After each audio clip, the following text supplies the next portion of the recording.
But do you have an opinion on that? I absolutely agree with Jay Vincent there from LuckFawyer. He's a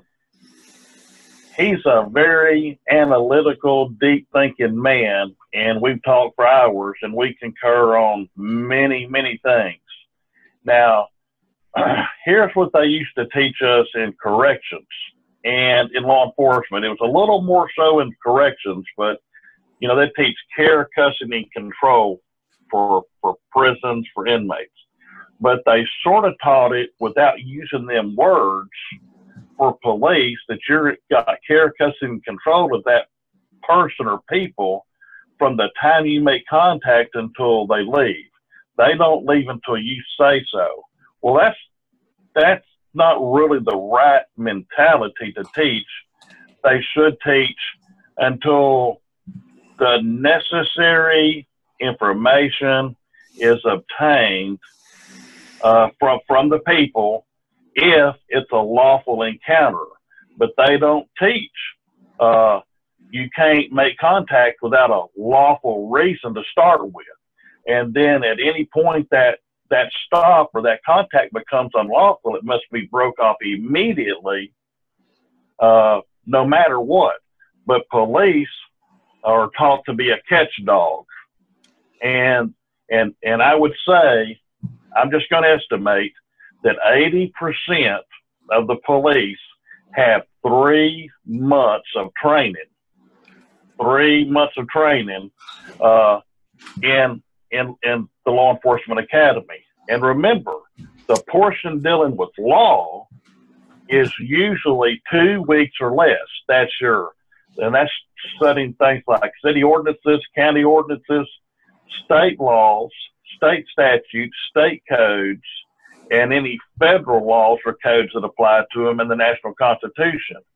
So they've got about 80 hours maximum for probably 80%. Now, the other 20% may have double that.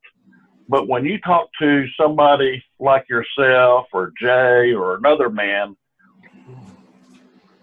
say, for example, if I was working active today and say there was some lawful reason to stop somebody, say maybe they were driving recklessly, okay? We're not talking about somebody speeding, but they've almost run over 10 people and they're calling the police saying, help us, people's almost wrecking us and killing us, and they've almost run over our children down here, okay?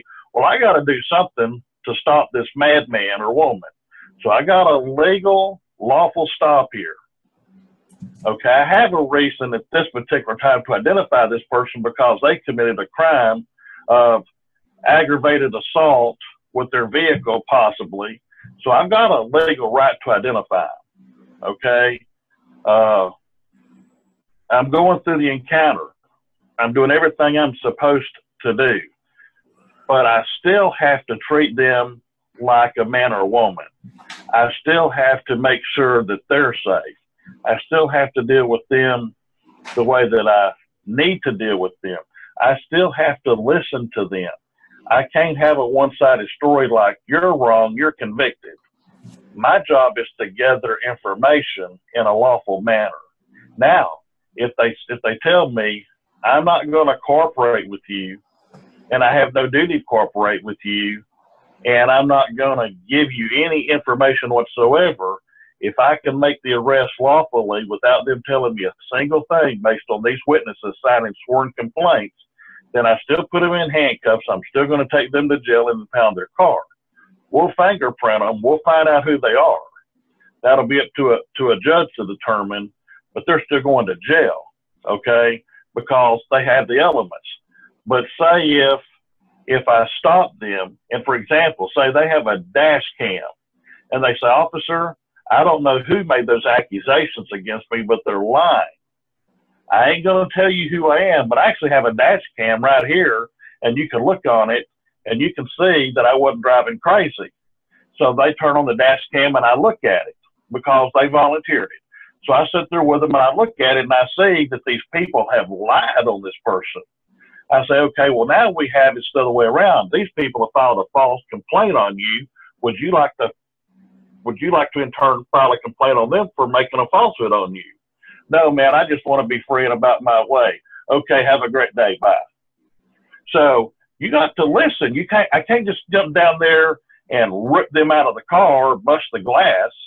In fact, I remember a really, really great case where a woman in North Florida, I stopped her for speeding. It's about 10 o'clock at night. So she won't sign a ticket.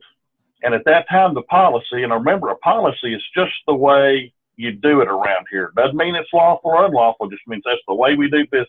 Our policy was, yes, a tradition. If you don't sign the ticket, then you go to jail, and the magistrate makes a determination what happens from that point. So she rolled up her window and she said, "I ain't coming out of here." I said, "Well," and so she was telling me she was scared and stuff. And I said, "Well, ma'am," I said, "I ain't gonna bust out your window like you see on TV and yank you out. I ain't gonna do nothing to hurt you. I'm gonna sit back here in my car until you decide to get out and surrender.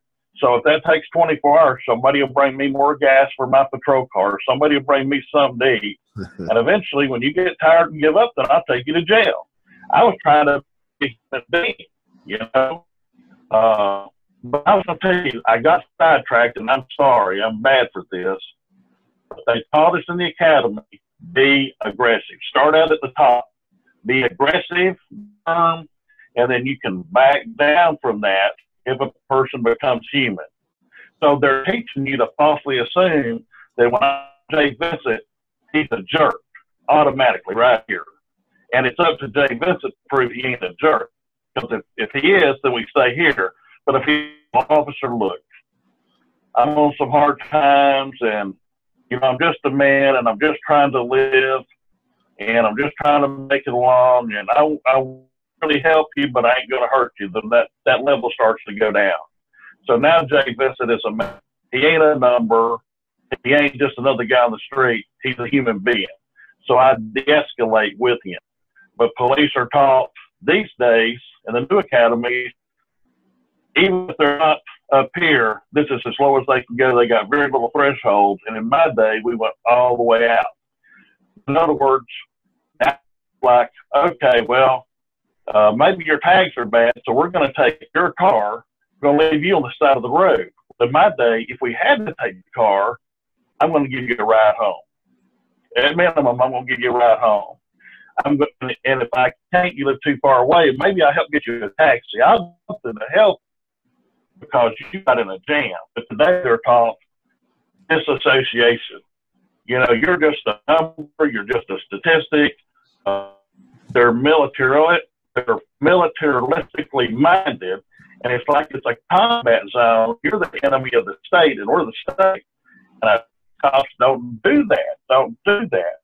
When you do these things, you're abusing your authority, and the authority is based on the power of and the consent of the governed. They're not going to be treated like dogs. You're violating that public trust. Daymond? And when you wear a badge, that's the badge of the people, the public trust. And so many of y'all have done that. I hate for people to know I was a cop anymore most of the time because y'all have embarrassed me. All right, hang on for a minute. Jay, you wanted to say something? Yeah, you were talking earlier about care, custody, and control, or what were the 3 C's? Cheif. I think you mentioned care, custody, and control. Yeah. And those things do not include communication as a separate construct. They may be including communication, but again, communication is a two-way street, and usually the objective of the cop is to use verbal skills in a way that hooks people into an admission or a confession of some type. Yeah. Because I think he's important, and I'm going to leave this part in because I'm just going to talk about him for a minute and see if he comes back in. I like what he's doing. I like where he's going with it, and I think he could be a big asset to this whole movement. Sure. He's back. There he is. There's Cheif. We were talking about you behind your back. And in front of your back. Can you hear us now?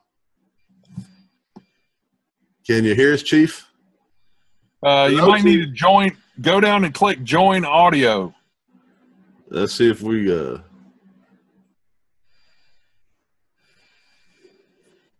Yeah, Hello? he's not. There he is. Yeah, I can hear you. Okay, now we can hear you. Good. All right, and it sounds like and looks like you're back on track here with your connection. I don't know exactly where you were going to ask about the C's. Okay. Yeah. So the 3 C's are care, custody, and control. Is that right? Absolutely, yes. Okay. So communication is not a separate element of those C's. It may be incorporated into some of those, but usually the communication is just a one-way street for a cop. He's trying to gain an admission or a confession, correct? Absolutely, yes. So I think if they're not really trained to deal with communication on a deep level, and it's my suspicion and experience that they're not. I'm going to be working on some ways that we can communicate with them, and at least get them to see, hey, you know what? There are people. There's actually a body on the other side of that uniform that you got on too. It's not just a little chess piece in a game. So that's all right. Well, I appreciate that.